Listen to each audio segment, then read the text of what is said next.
이번 시간에 다룰 내용은 자료의 표현입니다. 자료라는 것은 우리가 문제를 풀 때나 일 처리를 할 때 문제나 일에 포함되어 있는 데이터, 그러니까 값을 의미합니다. 문제를 효과적으로 풀기 위해서는 문제에 포함된 값이나 문제를 해결하는 데 필요한 데이터를 분석해서 표현을 단순화하고 논리적으로 구성을 할 필요가 있습니다. 따라서 일상의 데이터를 표현하는 데 많이 사용되는 대표적인 컴퓨터 과학의 자료 저장 도구를 몇 차시에 걸쳐서 살펴보려고 합니다. 자료는 우리가 해결해야 하는 문제에 포함되어 있거나 문제를 해결하기 위해 필요한 값들입니다. 사실 그 자체로는 현실 세계를 표현한 기호, 숫자, 문자들일 뿐입니다. 따라서 그 자체로는 어떤 의미가 있다고 이야기하기는 어렵죠. 이 데이터를 분석하고 해석해서 문제 해결에 유용한 형태로 가공한 것을 우리는 정보라고 이야기합니다. 이런 과정을 통해 만들어진 정보는 복잡한 문제의 이해를 도울 수 있습니다. 따라서 우리는 효과적인 문제 해결을 위해서 데이터를 분석해 핵심만 간단하게 이해와 접근이 용이한 상태로 구조화하는 일을 하게 됩니다. 이렇게 자료를 구조화해서 표현하기 위해서는 자료를 표현하는 데 사용되는 적당한 도구를 이용하게 되는데요. 인간이 자료의 표현을 위해서 만들어 놓은 수많은 도구 가운데 우리는 컴퓨터 과학의 자료 표현 도구를 활용을 할 겁니다. 이전에 잠깐 살펴봤지만 컴퓨터는 단순한 작업을 빠르게 처리하는 도구입니다. 따라서 컴퓨터 과학에서 사용하는 도구는 간단하지만 논리적이고 또 절차적으로 처리하기에 적당한 형태를 취하고 있습니다. 즉, 우리는 현실 세계를 표현하고 있는 복잡한 개념을 단순하게 정리해서, 즉, 추상화를 통해서 표현해야 합니다. 물론 이 작업이 쉽지 않습니다. 하지만 앞서 살펴봤듯이 단순한 구조로 왜곡 없이 잘 정리된 데이터는 문제 해결을 용이하게 합니다. 그래서 필요한 거죠. 그래서 컴퓨터 과학에서 사용하는 자료 표현 도구의 종류와 특징을 잘 이해하고 있어야 되고 이것들을 사용한 다양한 경험이 필요합니다. 즉, 훈련이 중요한 거죠. 앞서 잠깐 이야기했지만 컴퓨터는 0과 1로 모든 것을 표현하는 단순하지만 빠른 도구입니다. 즉, 그렇다는 것은 규칙적인 연산, 그리고 절차적인 작업에 적합한 구조이고 우리가 컴퓨터를 이용해서 문제를 해결하려면 혹은 컴퓨팅 사고를 이용해서 해결하려면 우리가 가진 문제를 규칙적이고 단순한 작업으로 구성하고 절차적으로 나열해야 한다는 의미가 됩니다. 이건 데이터 표현에서도 마찬가지로 적용이 됩니다. 그래서 컴퓨터 과학에서는 값들의 덩어리인 데이터에서 개별 값인 데이터를 명확하게 식별할 수 있고 개별 값에 대한 연산이 편리한 형태의 자료 표현 도구를 정의해 사용하고 있습니다. 리스트를 예를 들어보면 개별 값들이 순차적으로 저장된 위치를 표현하기 위해 숫자로 순서를 표현한 논리적인 값인 인덱스를 사용할 수 있도록 하고 이걸 이용해서 리스트 X에 몇 번째에 있는 값인지를 명확하게 표현할 수 있도록 합니다. 혹은 이걸 이용해서 리스트를 구성하고 있는 값들 가운데 특정한 값에 대한 연산을 매우 쉽게 할 수 있도록 합니다. 데이터를 이렇게 현실 세계에 대한 왜곡 없이 정리를 해서 표현하면 우리는 현실 세계의 문제를 책상 위에 있는 종이에 간단히 옮겨서 표현할 수 있게 될 뿐만 아니라 도구가 가지고 있는 특징을 바탕으로 문제의 해결 절차를 매우 정확하고 정교하게 표현할 수 있게 됩니다. 컴퓨터 과학에서는 다양한 형태의 자료 표현 도구를 설명하고 있지만 이 수업에서는 핵심적인 세 가지 도구만 설명하고 이걸 응용해서 사용하려고 합니다. 그 세 가지 도구가 바로 리스트, 표, 그리고 그래프입니다. 도구들 각각에 대해서는 개별 영상을 통해 설명을 할 예정입니다. 이번 시간에는 도구의 정의와 대표적인 특징을 중심으로 간략히 살펴보겠습니다. 첫 번째 도구는 리스트입니다. 리스트는 일상생활에서 매우 빈번하게 사용되는 도구죠. 우선 정의를 보면 순서를 가지고 일렬로 나열한 자료의 모임이라고 되어 있습니다. 즉 순차성을 가지고 있는 데이터의 모임이고, 반대로 순차성을 가지고 있는 단순한 구조의 데이터라면 리스트에 저장할 것을 고려할 수도 있다는 의미이기도 합니다.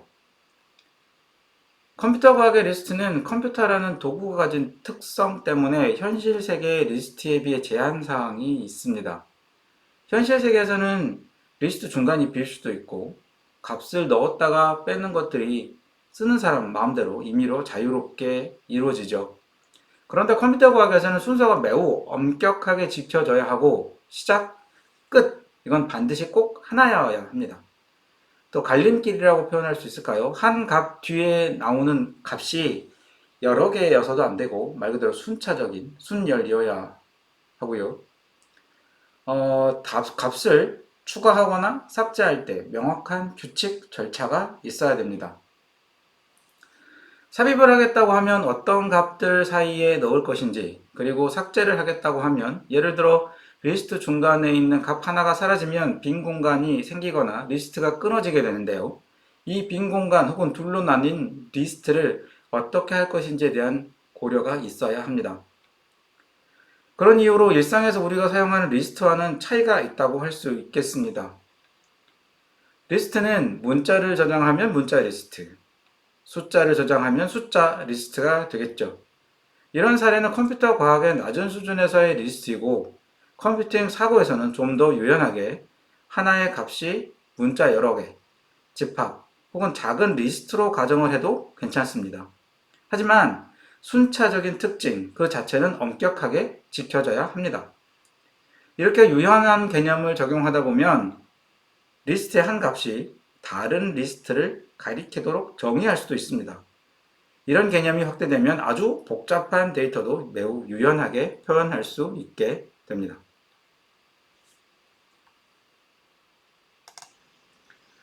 컴퓨터 과학에서 리스트가 엄격한 순서와 순차적인 절차에 따라 사용된다고 설명을 했었죠. 그 개념의 이해를 위해 간단한 예제를 하나 보고 가려고 합니다. 문자 리스트가 이렇게 하나가 있고요. 여기에 문자 D, A, T, A가 순서대로 저장되어 있다고 가정을 합니다. 만약에 리스트를 date, 그러니까 DATE로 수정을 하려면 어떻게 해야 하나요? 이건 간단하죠. 리스트의 네 번째 문자 하나만 A에서 2로 수정을 하면 됩니다. 다음 문제를 볼까요? 이번에는 데이터를 델타로 수정하라고 하네요. 어떻게 해야 할까요? 몇 가지 방법이 있을 수 있어요. 여기서는 간단한 방법 3가지 정도만 살펴보겠습니다. 우선 첫 번째 방법은 하나 바꾸고, 필요하면 빈칸을 추가하고 여기에 값을 넣는 방법이 있을 수 있고요. 또 다른 방법은 값을 채우기 전에 먼저 이전 데이터와 이후 데이터를 비교해서 해야 하는 일을 줄이는 겁니다. 쓸만한 건 놔두고 변경을 최소화하는 거죠. 이렇게 하려면 우선 바꿀 필요가 있는 값은 변경하고, 새 공간을 만든 다음에 보존할 값은 보존을 합니다. 이렇게요. 그리고 나서 필요한 값을 넣으면 되겠죠. 마지막 방법은 우리가 직관적으로 생각하는 방법입니다. 중간에 끼워 넣는 거죠. 그러려면 우선 필요한 값을 바꾼 다음에 리스트를 둘로 나눕니다. 그리고 새 리스트를 하나 만들어서 기존의 2개의 리스트와 붙이는 겁니다. 현실에서는 많이 벌어지는 일이지만, 그리고 개념적으로 별거 아닌 것처럼 해왔던 일이지만, 실제로는 이런 작은 일들의 절차를 통해야 값의 변경이 이루어집니다. 굳이 여기서 작은 일들을 나열해 가면서 사례를 보여드리는 이유는 이후로 여러분들이 어떤 문제를 작은 단위로 나누겠다고 하면 이 정도 수준까지 바라볼 거야 하는 느낌이 필요해서 그렇습니다. 전에 이야기했듯이 사람은 복잡한 것을 쉽게 다루지만 컴퓨터는 그렇게 하지 못하기 때문입니다. 다음에 살펴볼 도구는 표입니다. 따로 표 설명이 필요할까 싶은 정도로 익숙한 도구입니다만 간단하게 살펴보고 가겠습니다. 표의 구조적인 특징은 리스트의 묶음입니다. 선형이 묶여 있는 겁니다. 여러 개의 리스트가 묶여 있는 거죠. 그래서 표 안에 있는 하나의 값을 지칭을 하려면 우선 어느 리스트인지 표현해야겠고, 그리고 그 리스트의 몇 번째 값인지 표현해야겠죠. 그런 이유로 표에서 한 값을 지칭을 할 때는 행 번호와 열 번호를 함께 이용하게 됩니다. 혹은 표에 첫 번째 열과 첫 번째 행에 논리적인 혹은 형식적인 의미를 부여한 값을 넣어두고 여기에 표시한 값을 이용해 셀의 위치를 표현하기도 합니다. 대표적인 사용 방법은 여러분들도 잘 아시는 것처럼 가로, 세로에 서로 다른 정보를 교차해서 두 정보에 공통으로 해당하는 값을 넣는 것입니다. 예를 들어 여기 보이는 지역별 물류 정보나 그리고 아주 익숙한 시간표, 그러니까 1교시, 2교시 하는 그런 시간표, 월화수하는 요일, 이 두 가지 정보를 교차시켜서 하나의 과목을 표현하는 것이 대표적인 사례라고 할 수 있습니다. 그런데 표를 늘 이렇게만 사용하는 것은 아니고 이걸 응용하면 상태 변화 같은 다양한 용도로 사용이 가능해집니다. 여기서는 임의로 간단하게 만들어 본 상태 전이표를 보이고 있습니다. 내용은 물건의 상태 추적을 위해 현재 상태와 발생할 수 있는 이벤트, 그리고 어떤 이벤트가 발생했을 때 옮겨야 하는 다음 상태를 표현하고 있습니다. 예컨대 현재 상태가 만약 주문 접수인 것으로 가정을 하면 어떤 이벤트가 발생했을 때 표에서 이 상태에 해당하는 라인을 읽습니다. 그런데 이 상태에서 허용하는 이벤트는 제품 포장밖에 없습니다. 간단하게 개념만 전달하기 위해 만들어 본 표라서 명확하게 표시가 안 되어 있지만 제품 포장 이외에 다른 이벤트가 발생하면 오류이거나 무시하거나 할 겁니다. 어쨌든 현재 상태가 주문 접수인데 제품 포장 이벤트가 발생했어요. 그럼 이 상태표에 표시된 대로 현재 이 사람의 주문 상태를 변경하게 됩니다. 그런데 살펴보니 제품 포장 완료라고 되어 있죠. 그러면 현재 상태를 제품 포장 완료로 수정합니다. 그럼 이후에는 자연스럽게 표에서 이 라인을 읽게 되겠죠.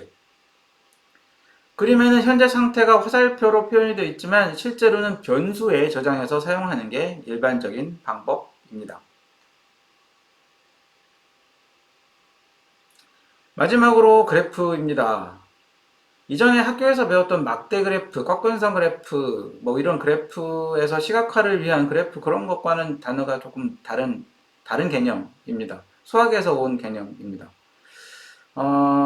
구성은 우선 벌텍스 혹은 노드라고 부르는 그리고 점들과 점들을 잇는 변으로 구성이 됩니다. 점은 값을 표현한 것일 수도 있고 위치, 개념, 뭐든 서로 개념적, 논리적 혹은 물리적으로 식별되는 것들을 추상화해서 표현한 것입니다. 그리고 변을 이용해서는 점 사이의 관계를 표현합니다. 변은 다양한 형태로 정의해서 사용하기도 하는데 대표적인 것이 방향성이 없는 실선, 그리고 방향성을 표시하는 화살표입니다. 화살표로 표시된 변은 방향이 정해져 있기 때문에 반대 방향으로, 화살표의 반대 방향으로는 이동하거나 개념 전환이 안 되는 것으로 이해하면 되겠습니다. 이에 반해서 실선은 양쪽 방향 이렇게 표시가 되어 있지 않기 때문에 양방향 관계가 있는 것으로 간주합니다. 필요에 따라서 변 위에 숫자나 문자를 표현하기도 하는데 숫자로 표시된 경우 이거를 가중치라고 부르고요. 지식 그래프나 의미망인 경우에는 속성, 아크라고 부르기도 합니다. 뭐 이름이 어떻든 두 점 간의 관계를 표현하는 용도로 사용합니다. 그래프의 용도는 매우 다양한데요. 대표적인 사례는 여러분도 잘 알고 계시는 서비스인 SNS의 사용자 관계 분석, 팔로우 관계 분석하는 거나 내비게이션의 길찾기, 그리고 데이터를 기반으로 한 사용자 아이템을 추천해주는 추천 시스템, 이런 거에서 많이 사용이 되고 있습니다. 이렇게 이 시간에는 컴퓨터 과학에서 사용하는 대표적인 자료 표현 도구의 특징을 간략히 살펴봤습니다. 다음 시간에는 개별 도구의 응용 사례에 대해 하나씩 살펴보겠습니다.